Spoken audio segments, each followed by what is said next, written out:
బీహార్ ఉత్తరప్రదేశ్ కంటే వెనకనున్నాం.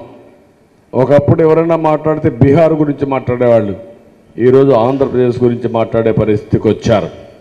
ఇలాంటివన్నీ ఒకరిని కాదు, అంగన్వాడీ ఉన్నారు, వాళ్లకు అన్యాయం జరిగింది, మొత్తానికి అన్యాయం జరిగే పరిస్థితి వచ్చింది.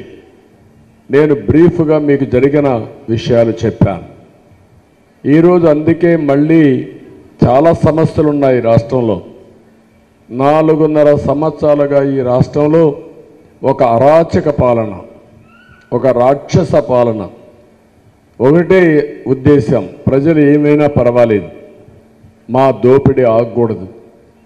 ఇసుక దోపిడీ 40,000 కోట్లు, 40 లక్షల మంది భవన నిర్మాణ కార్మికులు రోడ్డు మీద పడిపోయారు.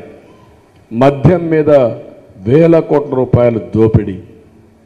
ఇంకొక పక్క ఎక్కడ చూసినా సహజ సంపద అంతా దోచేసే పరిస్థితి వచ్చారు. కానీ పేదవాడిని గురించి పట్టించుకునే పరిస్థితి లేదు. ఈరోజు మీరు చూశారు, మొన్న 100 రూపాయలు అమ్మింది టమోటా, ఈరోజు రూపాయి అమ్ముతా ఉంది. కనీసం రూపాయి అమ్మిన తర్వాత బాధ్యత కలిగిన ప్రభుత్వం రైతు ఏమవుతాడో ఆలోచించుకొని యాక్షన్ తీసుకునే పరిస్థితులు లేరు. అంటే ప్రభుత్వమే లేదు. వీళ్ళకి కావాల్సిన వచ్చిన ఆదాయం వస్తూ ఉందా? సాయంత్రం అయితే నాకు ఇసుకలో ఎంత వచ్చింది, లిక్కర్లో ఎంత వచ్చింది, నా ఖజానా నిండిందా లేదని చూసుకుంటున్నారు తప్ప పేద ప్రజలను చూసుకునే పరిస్థితులు లేరని చెప్పి కూడా నేను మీకు తెలియజేస్తున్నా. అందుకే నేను ఈరోజు మీకు గుర్తుపెట్టుకోవాల్సిన 10 లక్షల కోట్ల రూపాయలు మన పేరు పెట్టి అప్పు తీసుకొచ్చాడు. 10 లక్షల కోట్లు. 10 లక్షల కోట్లకు వడ్డీ 1,00,000 కోట్లు కట్టాల. వడ్డీ కట్టి మళ్ళా పనులు చేయాల, జీతాలు ఇవ్వాలా. అంటే ఎక్కడికి పోతున్నా అర్థం కావడం లేదు.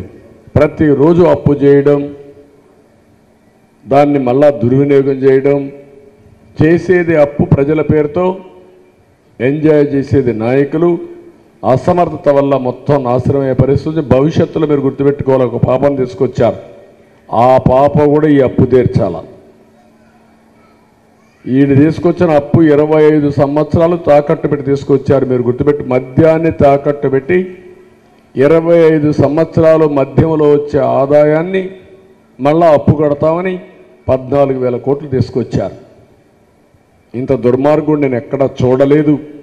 బాధ్యత లేని వ్యక్తులు వీళ్ళంతా. అయినా